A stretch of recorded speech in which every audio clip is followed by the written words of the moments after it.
Welcome, ladies and gentlemen, to my new video where I am going to go over 5 tips that I think can really help certain people out that are struggling a bit with their keybindings, or they haven't really thought about it yet before. I think this is just a really great quick way to get a little bit of a spike in overall efficiency if you haven't looked at it yet. So this is going to be a little bit targeted towards maybe beginner to intermediate players that really haven't taken full advantage of what's going on here. And one thing I really want to stress here is that no one has the best way to kind of play out your key bindings, but what I want to do here is just help you minimize the amount of clicks you're doing.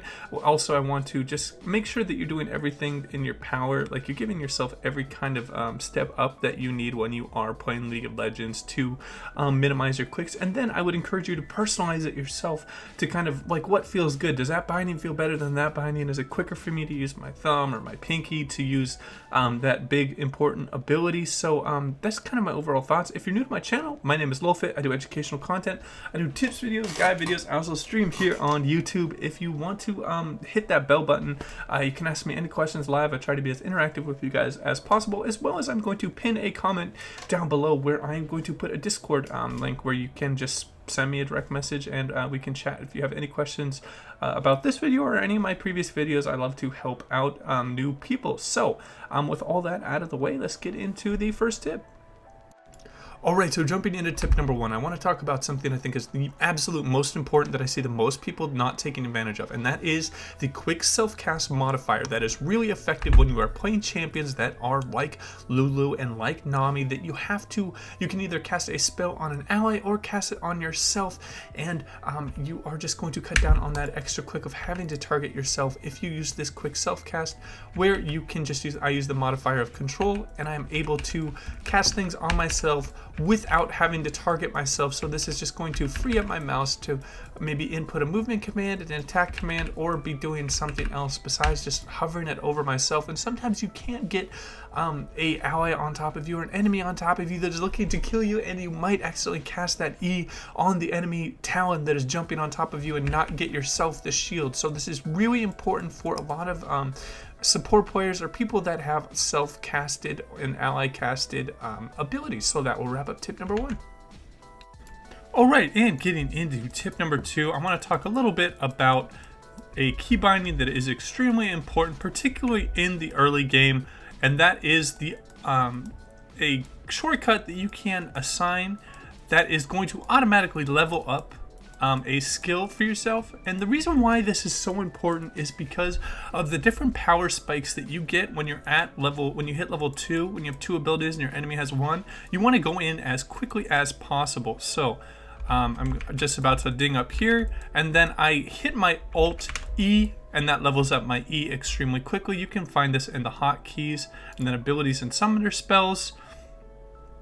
And here it is under other, and then I have all of these set up just so I can level my skills up extremely quickly and don't have to go down here and click. Now, I know a lot of people probably are doing this, and it might seem a little bit odd for me to cover this, but I've actually I watch a lot of small content creators on League of Legends, and I see quite a few of them actually leveling up skills by pressing buttons. So if I could just help like 4 or 5 people, I'd be really satisfied with this tip, that they understand that it's just going to be a better way to have a shortcut to automatically level up something. So with all of these key bindings, it's going to be a bit clunky at first, but the more you do it, the more it just becomes ingrained and becomes just a reflex.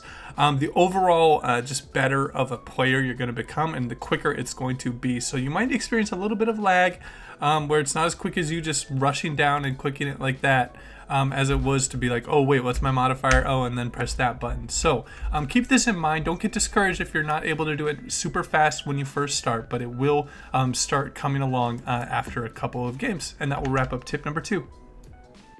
Alright, and getting into the next tip, I want to talk a little bit about the key bindings of the normal cast and the quick cast. Now, normal cast, you press the ability button, and then you have to click the button to do the spell. And quick cast, you just automatically do the spell quickly without bringing up the indicator. Now, I have it set up for myself personally that I like to be able to see the ranges, particularly for champions that I'm not 100% sure on. I like playing a very wide champion pool, so sometimes when I'm like hiding in a bush and I want to know just the exact range that I need to that they need to come into before I can throw a Q out is going to be helpful for me. But if you're like a one-trick Riven player and you have 1,000 games played, it's not really too important to have the regular normal cast, and you could always just be using quick cast. But for people with a pretty complex champion pool and they just want to be able to run around and be able to just check the ranges consistently and just make 100% sure that you're going to hit that Q at max range and then get away before someone closes in on you and kills you if you're a squishy support,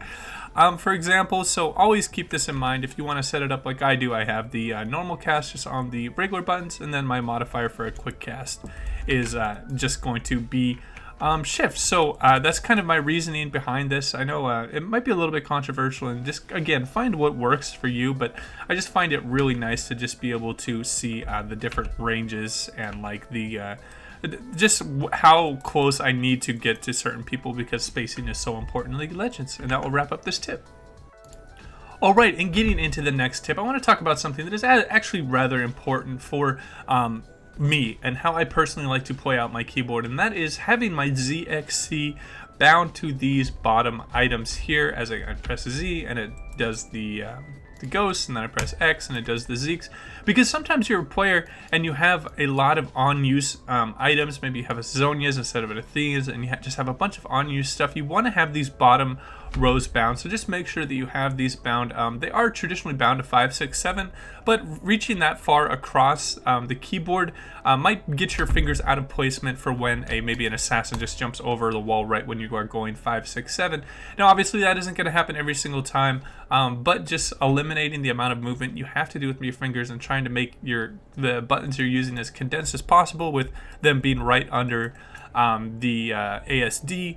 This is just my personal favorite way of just binding out these abilities, and you can find them just under items and hotkeys. And that we're up with this tip. Alright, and for the final tip I really want to cover is the player attack move only. So what the player attack move only is going to do is it's going to only issue a attack command against enemy champions and ignore minions. So if I do a player attack movement this way, even if I'm closer to the Krug, it will automatically attack the enemy champion, and this will kind of take away. Sometimes I know people are missing auto attacks because they're just using the right click and they're like, oh, I want to attack the person, but then they just accidentally attack the Krug. So having this bound is going to be extremely important for that reason of not getting kind of confused with enemy minions and just issuing a straight attack command on players only. And then using this attack command movement when you're moving into Fog of War is going to be really important, because I'll show you the difference of how it looks. So there's going to be an enemy right in here. I just place a target dummy, and when I move into the bush, I freeze. I don't automatically attack, and then I have to press the right button. So that's an extra click that you really don't want to be going into. But if you're issuing a player attack move, he's going to automatically start attacking without me having to press the right click on that enemy champion. So this is really important when you're playing in the top lane and people like to dodge in and out of these bushes a lot and take advantage of people that don't use this type of movement where they automatically target onto enemy champions. So keep this in mind. Make sure you have it bound. It takes a little bit of time to just get used to just maybe a different type of movement when you're going in different places. But overall, with all these keybinds, in fact, it's really just comes down to after you do it a little bit, it just starts becoming a more effective way of playing. So don't get discouraged when you first started out. All right, guys, and that's going to wrap up my 5 tips for keybindings. Again, if you have any questions for me, you can hit me up in the comments down below. Hit the notification button if you want to talk to me live on one of my streams, or join the Discord in the comments down below, and that will you can just send me a message on there as well. All right, guys, take it easy.